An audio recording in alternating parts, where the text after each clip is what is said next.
professora de Geografia, e aqui no Explicador Virtual a gente vai dar continuidade ao conteúdo do 8º ano. E a matéria é África, aspectos físicos, especificamente o relevo. Bom, o relevo da África é muito parecido com o relevo brasileiro no sentido de que ele é antigo também. Vamos lembrar que existe uma teoria chamada teoria da deriva continental, que vai dizer que o continente ele era um só, né? Você tinha a Pangeia e tudo mais. Essa divisão ela vai defender, inclusive, o fato de que você tem ali uma formação da África e do Brasil no mesmo momento. Eles se separaram pela divisão de placas, né? Pela existência de uma dorsal, né? E de placas divergentes. Então esse é o processo que a gente vai entender.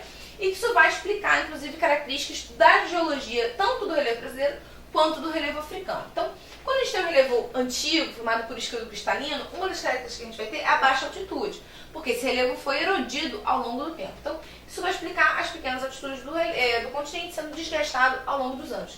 Desgastados, lembrando também que é por processos exógenos. Então, você teve aí a ação da erosão, do intemperismo e tudo mais, desfazendo esse relevo.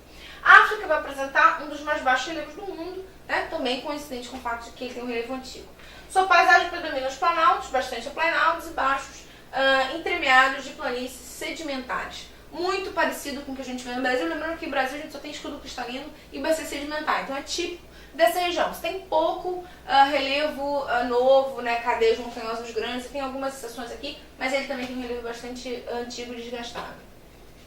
Então, a gente tem ali uma falha. Lembra quando a gente tem falhas divergentes, a gente tem a formação de Rift Valley.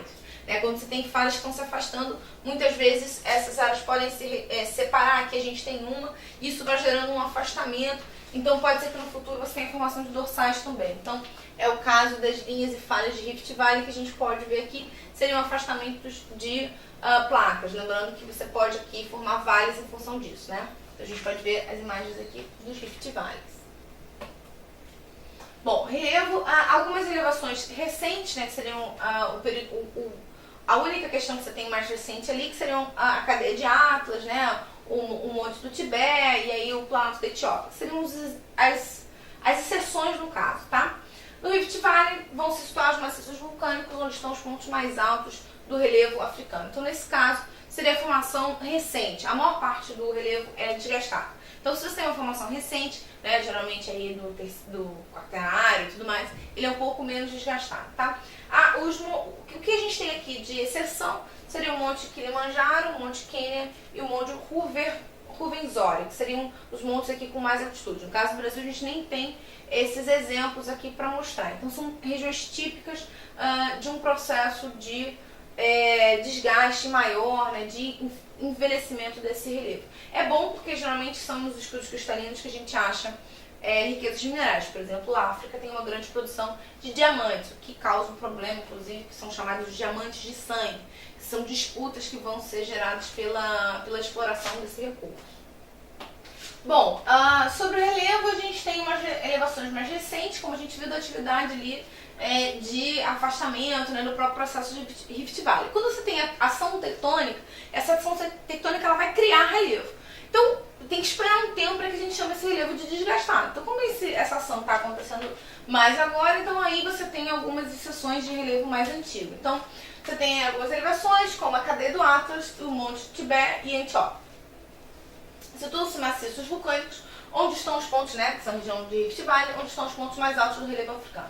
Você tem 3 exemplos aqui, o Kilimanjaro, o Monte Quênia e o Ruwenzori, que seriam os exemplos aqui com 5.000 e tudo mais, que seriam exemplos mais de altitudes maiores. Tirando isso, o relevo vai ser entendido como um relevo aplanado. Aplanado porque o período de formação dele é muito antigo, então teve muito tempo para que a ação dos agentes externos desgastasse esse relevo. Então, esse é típico dessa região. Tá? Então, aqui é uma imagem para a gente ver alguns exemplos mais específicos, né, de elevação de relevo. A cadeia do Atlas, que a gente tinha falado como uma região de relevo maior. E a diferença entre porção norte e sul. Então, você tem na porção norte a cadeia montanhosa, a formação geológica recente, chega a 4.000 metros de altura, então é uma formação relativamente alta, não chega aos 8.000 metros do Himalaia, mas é bem significativa, e vai ficar dividida em terras de Argélia e Marrocos. E no sul você tem a cadeia do Cabo, que é uma formação geológica bem antiga, sobressaem esses montes de Drakensberg, e vai ter um processo maior de diminuição da sua altitude. No litoral, assim como o Brasil, a gente tem as planícies africanas, que são próximas ao litoral e nas margens dos rios, que são locais de deposição. São mais povoados os trechos da Costa do Marfim, da Nigéria, do Togo, de Benin e Cana. Benin, inclusive, tem uma característica interessante de chegada de muitos africanos, uma região de chegada de muitos africanos do Brasil, e depois da volta de muitos que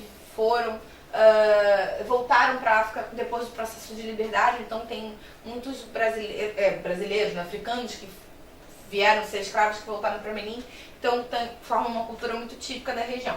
Então essas são as definições do relevo. A gente tem aqui um relevo que se assemelha com o relevo brasileiro, né, tem suas características, e que vai também ser utilizado como uma forma de desenvolvimento econômico da região.